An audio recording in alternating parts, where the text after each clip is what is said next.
Gold trusted gold buyers మీరు తాకట్టు పెట్టిన బంగారాన్ని విడిపించి ఈ రోజు ఉన్న మార్కెట్ ధరకు కొనబడును. నమస్కారం, నా పేరు డాక్టర్ షగుఫ్తా. నేను న్యాచురోపతి డాక్టర్ని. ఈ మధ్య కాలంలో మలబద్ధక సమస్య అండి, కాన్స్టిపేషన్ అధికంగా అయిపోయింది. చిన్న పిల్లల దగ్గర నుంచి పెద్దవాళ్ళలో వరకు. అసలు మా పిల్లలు ఒక 1 వీక్ అయింది మోషన్‌కెళ్ళి, 10 డేస్ అయింది మోషన్‌కి అనే వాళ్ళు కూడా చాలామంది అయిపోయారు. ఎందుకంటే ఇప్పుడు సమ్మర్ హాలిడేస్ స్టార్ట్ అయ్యాయి. పిల్లలు ఏంటంటే ఎక్కువగా జంక్ ఫుడ్స్‌కి ఎక్కువ ఇష్టపడతారు కాబట్టి సమ్మర్ హాలిడేస్‌లో మనకి పిల్లలకు అడక్కడక అడుగుతున్నారని చెప్పేసి అన్నీ జంక్ ఫుడ్స్ తెచ్చిపెట్టే వాళ్ళు కొంతమంది ఉంటారు. వాళ్ళ వల్ల రీసెంట్‌గా ఒక అమ్మాయిని తీసుకొచ్చారు. ఆల్మోస్ట్ 4-5 డేస్ అయింది మోషన్ అని చెప్పి తీసుకొస్తే, ఆ బాడీలో ఎందుకంటే సమ్మర్‌లో ఎక్కువ స్వెట్ వస్తది కదా! చెమటలు పడతాయి కదా! ఆ చెమటకి మామూలుగా అయితే నార్మల్ శరీరానికి చెమట స్మెల్ నార్మల్‌గా ఉంటది. కానీ కాన్‌స్టిపేషన్ ఉన్న ప్రాబ్లమ్ వాళ్ళలో చెమట స్మెల్ అసలు పక్కన వాళ్ళకి కూడా ఆ స్మెల్ చాలా different kind of sticky smell ఉంటదనమాట. అండ్ ఈ కాన్‌స్టిపేషన్ ప్రాబ్లమ్ ఉండే వాళ్ళలో ఫేస్‌లో పింపుల్స్ రావడము, హెయిర్ ఫాల్ విపరీతంగా అవ్వడము, అండ్ ఇండైజెషన్ వల్ల వాళ్ళు కొద్ది గ్యాస్ రిలీజ్ చేసినా కూడా విపరీతమైన స్మెల్ ఉంటది. సో, పిల్లలు దానివల్ల చాలా స్ట్రెస్‌కి తీసుకెళ్ళిపోతుంటారు. సో, ఈ స్ట్రెస్ వల్ల ఎక్కువగా తినేసి అధికంగా బరువు పెరగడానికి కూడా కారణమైపోయింది. చూసారా? ఒక కాన్‌స్టిపేషన్ ప్రాబ్లమ్ వల్ల స్కిన్ డ్యామేజ్ అయ్యి, హెయిర్ ప్రాబ్లము, బరువు పెరగడం ఒకటి కాదు ఇంకా రకరకాల సమస్యలొస్తాయి. అసలు కాన్‌స్టిపేషన్ ప్రాబ్లమ్ ఎందుకొస్తది అంటే, అసలు కాన్‌స్టిపేషన్ అంటేనే ఏంటంటే, మనం ఒక హెల్తీ లైఫ్ స్టైల్ అంటే మనం మార్నింగ్ లేచిన వెంటనే 1-2 మినిట్స్‌లో మొత్తం పేగుల్లో ఉన్న ఫ్లష్ అంతా, మోషన్ అంతా తీసేస్తామనమాట. సో, ఎలిమినేట్ అయిపోతది. సో, ఈ కొంతమందిలో ఏమవుతదంటే లేట్‌గా పడుకోవడము, లేట్‌గా లెగడం వల్ల మోషన్‌కి రేపెళ్దాంలే, ఈవినింగ్ ఎళ్దాంలే, మళ్ళీ ఎళ్దాంలే అని పోస్ట్‌పోన్‌మెంట్ అంటే ఇప్పుడు మన మెయిన్ మార్నింగ్ లేచిన వెంటనే చేసే మొట్టమొదటి పనేంటి? బెడ్ దిగిన వెంటనే అసలు ఫస్ట్ వాష్‌రూమ్‌కెళ్ళేసి వితిన్ 1-2 మినిట్స్‌లో మొత్తం ఫ్లష్ చేయాలి. కానీ మనం ఏం చేస్తున్నాం? లేట్‌గా లెగడము, హరీ బరీ చేయడం వల్ల కొంతమందిలో ఈవినింగ్ ఎళ్దాం, ఎల్లుండి ఎళ్దాం అని చెప్పేసి అది అలవాటు చేసేస్తారనమాట. మనకి స్టిమ్యులేషన్స్ అవుతూ ఉంటాయి. కొంతమందికి ఎళ్ళాలని అనిపిస్తుంటది మోషన్‌కి. కానీ ఏదో ఒక పనుంది ఈవినింగ్ ఎళ్దాంలే అని చెప్పి పోస్ట్‌పోన్‌మెంట్ కాస్త ఏమవుతది? అది అలవాటయిపోవడం వల్ల ఈ రెగ్యులర్ మోషన్ అవ్వకపోతే ఏమవుతది? అక్కడ మనకు పేగుల దగ్గర స్మాల్ ఇంటెస్టైన్, లార్జ్ ఇంటెస్టైన్ నుంచి యానస్ నుంచి వస్తుంటది కదా మోషన్. అక్కడ గడ్డలు గడ్డలుగా మారిపోవడం వల్ల మోషన్ అనేది నీట్‌గా అనేది ఫ్లష్ అవ్వదు. ఆ ఫ్లష్ అవ్వకపోవడం వల్ల ఈ కాన్‌స్టిపేషన్, మలబద్ధక రెగ్యులర్ మోషన్ అయితే హెల్తీ అని. ఒక ఇర్రెగ్యులర్ మోషన్ అయితే దాన్ని కాన్‌స్టిపేషన్, మలబద్ధకం అని. ఆ కాన్‌స్టిపేషన్ కాస్త ఇంకొద్దిగా ఇర్రెగ్యులర్ అయితే మనము ఆ ముద్దలు ముద్దలుగా ఉన్న పేగుల్లో నుంచి మోషన్ పడుతున్నప్పుడు ఆ నరాలనేది చిట్లి దానివల్ల బ్లడ్ పడుతుంటది. దాన్నే పైల్స్ అంటారు. అసలు పైల్స్ సమస్య వస్తే అంటే ఒక భయంకరమంగా అనిపిస్తది. అసలు మోషన్‌కెళ్ళాలంటే ఒక భయం ఉంటది వీళ్ళల్లో. అంటే బ్లడ్ పడతదేమో, పెయిన్ వస్తదేమో, విపరీతమైన పెయిన్.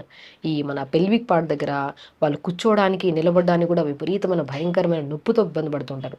వీళ్ళు చెయ్యని ప్రయత్నాలు లేదు. ఐస్ క్యూబ్స్ అప్లై చేస్తుంటారు. ఐస్ వాటర్‌లో కూర్చుంటుంటారు మోషన్‌కెళ్ళొచ్చిన తర్వాత. కానీ ఆ పెయిన్ తట్టుకోలేక ఎన్నో రకాల రెమెడీస్ చేస్తుంటారు గానీ తగ్గక ఆ ప్రాబ్లమ్ కాస్త ప్రొలాంగ్ చేశారనుకోండి. ఎన్నో రెమెడీస్ చేస్తేనే ఆ మోషన్ అవుతది. Painless motion. లేదంటే అదే విపరీతమైన పెయిన్. అది కాస్త నెగ్లెక్ట్ చేస్తే ఫిస్టులా అని ఇంకా రకరకాల కొన్ని కేసెస్‌లో కొలన్ క్యాన్సర్స్ వరకు కూడా దారితీస్తది. చూసారా? మనం రెగ్యులర్‌గా ఎళ్ళే మోషన్ స్టిమ్యులేట్ అవుతూ ఉంటది. మోషన్‌కెళ్ళకుండా పనుల వల్ల పోస్ట్‌పోన్ చేసి రేపెళ్దాం, ఎల్లుండెళ్దాం అని కానీ కాస్త పిల్లల్లో ప్రత్యేకంగా చెప్తున్నాను. ప్రొలాంగ్ అయ్యి పెద్ద సమస్య వరకు తెచ్చుకుంటాం. ఏ సమస్య అయినా సరే సడెన్‌గా ఏం రాదు. అది ఒకటి మన చేతులారా మనమన్నా చేసుకోవాలి. లేదు మన ఆహార నియమాల్లో ఫైబర్ ఫుడ్ లేకపోవడం వల్ల గానీ, లేదంటే రెగ్యులర్ ఫిజికల్ యాక్టివిటీ లేకపోవడం వల్ల గానీ, ప్రత్యేకంగా వాటర్ ప్రాపర్‌గా తాగకపోవడం వల్ల గూడా వస్తది constipation problem. So, main thing ఎన్ని రకాల సమస్యలైనా సరే ఒక మనిషికి ఖచ్చితంగా ప్రాపర్ వాటర్ లేకపోతే లూబ్రికేషన్ మనకి ప్రాపర్ మనం నీళ్ళు సరిగ్గా తాగలేకపోతే ఫుడ్ అనేది ఏమవుతది సాలిడ్ లాగా అయిపోయి, ఆ సాలిడ్ కాస్త పేగుల్లోకి పోవాలంటే కొద్దిగా ఫ్రీ ఉండాలనమాట. నీట్‌గా ఉండాలి. ఆ నీట్ అవ్వాలంటే ప్రాపర్ వాటర్ ఉండాలి. కాబట్టి ఏ రకమైన సమస్యలున్నా ప్రత్యేకంగా కాన్‌స్టిపేషన్ ప్రాబ్లమ్ ఉండే వాళ్ళలో ఇప్పుడు నేను చెప్పిన మోతాదులో వాటర్ తాగండి. మీరు చేసే ఏ రెమెడీ కూడా పనికిరాదు. బట్ ఈ వాటర్ ఇలా విధానంలో తీసుకుంటే మార్నింగ్ లేచిన వెంటనే వద్దన్నా సరే మీరు అసలు ఆ స్టిమ్యులేషన్ ఆగదు. మీరు ఏ పనున్నా సరే పని పోస్ట్‌పోన్ చేస్తారేమో గానీ మోషన్ పోస్ట్‌పోన్ చేయరు. అలా ఉంటదనమాట ఇలా ఈ పద్ధతిలో మనం వాటర్ తాగితే. ఈ వాటర్ ఎలా తాగాలంటే మార్నింగ్ నుంచి 11 వరకు 1 లీటర్ తాగాలి.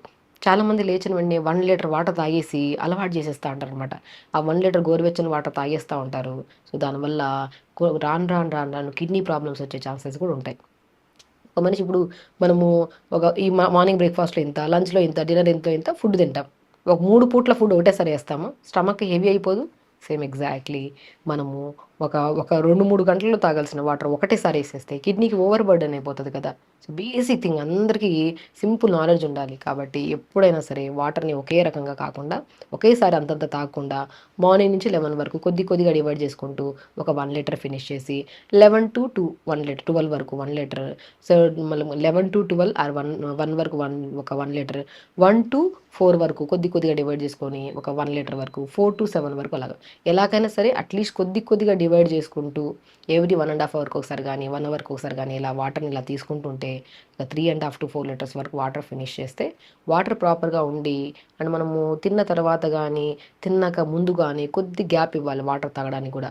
సో అలా మనం తింటూ తింటూ ముద్ద ముద్దకు కూడా వాటర్ తాగితే సో వాళ్ళలో కూడా కాన్స్టిపేషన్ ప్రాబ్లం పక్కన పెట్టండి, అసలు వాళ్ళు తిన్న వెంటనే మోషన్కి వెళ్ళిపోతుంటారు, ముద్ద ముద్దకి వాటర్ తాగండి. అదొక టైప్ ఆఫ్ ఆ టైప్ ఆఫ్ ప్రాబ్లం ఉండే వాళ్ళలో ఎమీబియాసిస్ అనే ఒక ఇష్యూ వస్తుంటుంది. పేగుల్లో ఈ బ్యాక్టీరియల్ ఇన్ఫెక్షన్స్, ఈ వైరల్ ఇన్ఫెక్షన్స్ ఎక్కువ వస్తుంటాయి అనమాట.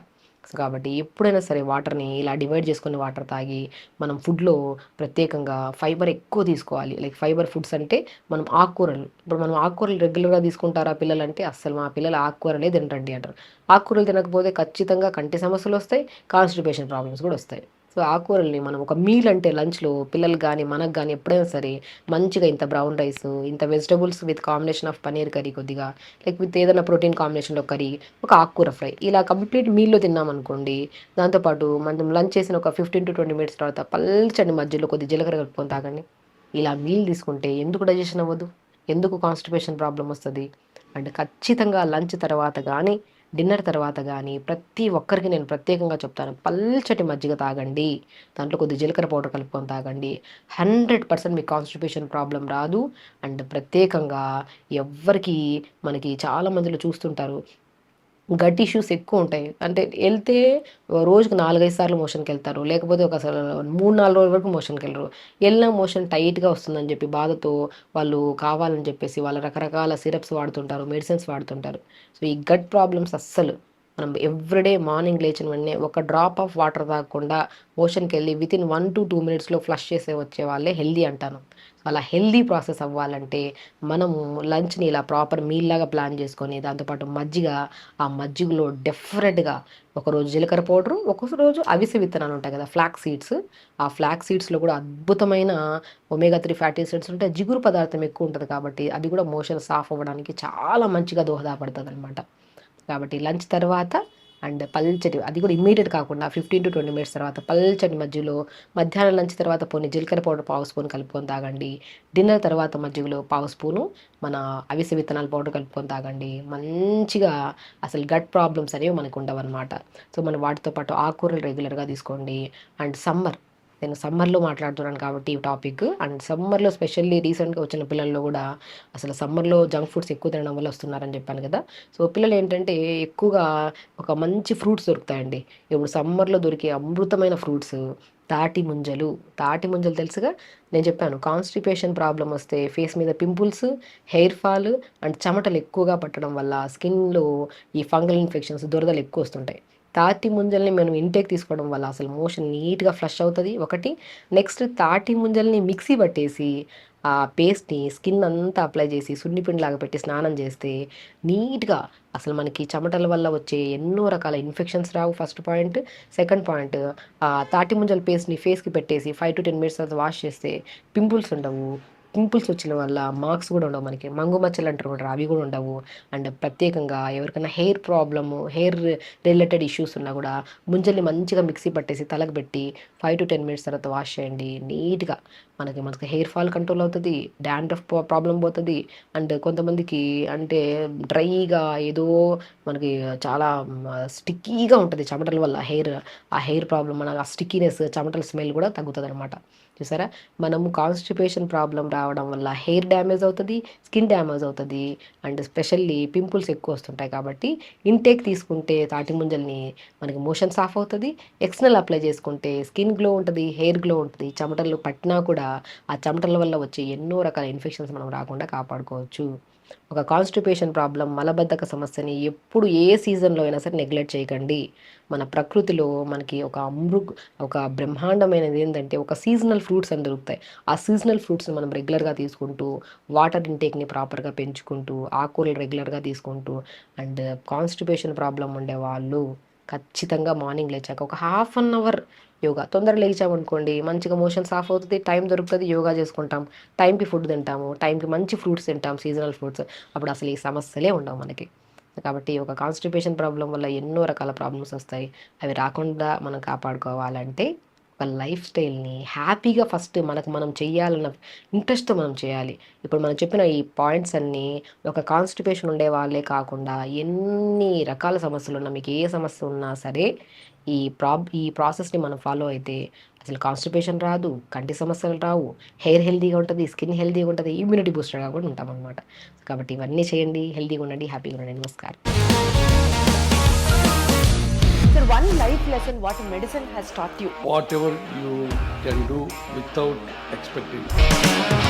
బట్ ఐ రియలీ బిలీవ్ మన పాజిటివ్ యాటిట్యూడ్ ఉంటేనే మనం ఏదైనా సాధించగలం. గట్ని మనం కరెక్ట్గా డీల్ చేసినట్లయితే అది మనకి పాజిటివ్ హార్మోన్స్ని రిలీజ్ చేస్తుంది. షుగర్ వచ్చిన వాళ్ళ పరిస్థితి ఏంటి? పొట్ట దగ్గర పెరిగితే దాన్ని ఆండ్రాయిడ్ అంటారు, ఆండ్రాయిడ్ ఫోన్ కదా. అసలు థాట్స్ ఎందుకు వస్తాయి? బ్రెయిన్ డెడ్ అంటే దానికి ప్రపంచం అంతా కూడా కొన్ని నిర్దిష్టమైనటువంటి లక్షణాలు ఉంటాయి. మానసికంగా ధైర్యంగా ఉంటే క్యాన్సర్ జయించవచ్చు. You are a doctor for a cause sir, అంతే. వాళ్ళకి వచ్చిన ఆదాయం కాకుండా ఫ్రీ సర్వీస్ ఎంతమందికో చేస్తుంది.